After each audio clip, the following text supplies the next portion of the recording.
Top of the afternoons here. Mr. O'Baker back here to help you with another biology question.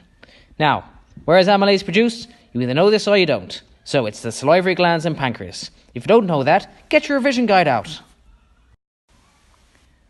Okay, an explain question. So, we've got to make 3 points and link them all together.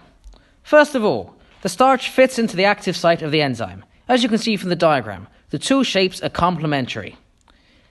The green part shows what the starch is made of. Individual molecules of glucose joined together in a long chain. That's going to be broken down into the individual molecules of glucose. To do that, the enzyme's got to break the bonds.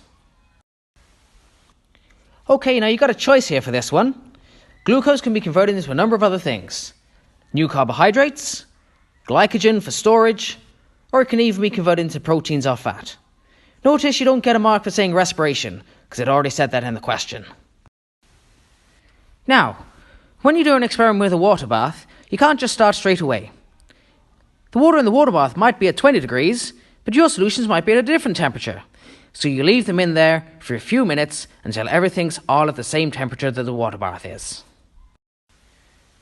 Okay then, now in this part of the question, we need to pay attention to the temperatures given at the top. The human body temperature is 37 degrees, so that's going to be most similar to the one at 40 degrees. At this temperature, the enzymes will work fastest. So notice that the starch is not present for as long, because the enzymes have broken it all down, so by 90 seconds or 120 seconds, it's all disappeared. You could have even got credit for this if you'd put a cross in the 60-second well. For the next one down, as the temperature gets higher, some of the active sites start to denature. That means there'll be fewer collisions and a slower reaction. It looks more similar to the 20-degree one. At 80 degrees, they've been denatured completely. We can see that because of ticks in all of those. We can use that information to help us fill in the 60-degree column. Now, you might remember doing this practical in class. And iodine's great for telling us if starch is present or not, but it can't tell us how much. If we actually measure the concentration, we get an actual value. It's not subjective. That would make the answer much more accurate. Graph questions. Examiners love these. Now, what we've got to do for the first part is read off 0.56 on the y-axis. If we go across to our graph and then go straight down, it comes out as 0.07. That's the concentration of starch by percentage. Now, for the next part, I could ask my chemistry teacher, Mr. Baker from Australia, to help me explain. We've got a bit of chemistry knowledge coming here. Okay then, mate. So what we can see is at 40 degrees, the starch is going to be broken down more quickly. That's because the particles have got more kinetic energy.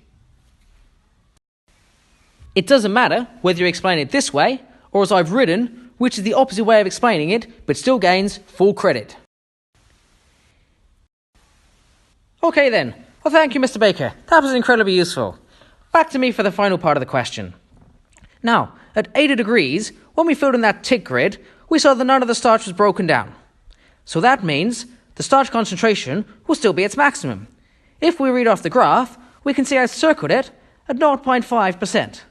That's the most percentage of starch in the solution. If we read off the graph, we can see that's about 1.08 arbitrary units. And that's because the starch is not being broken down because all the enzyme gets denatured at 80 degrees.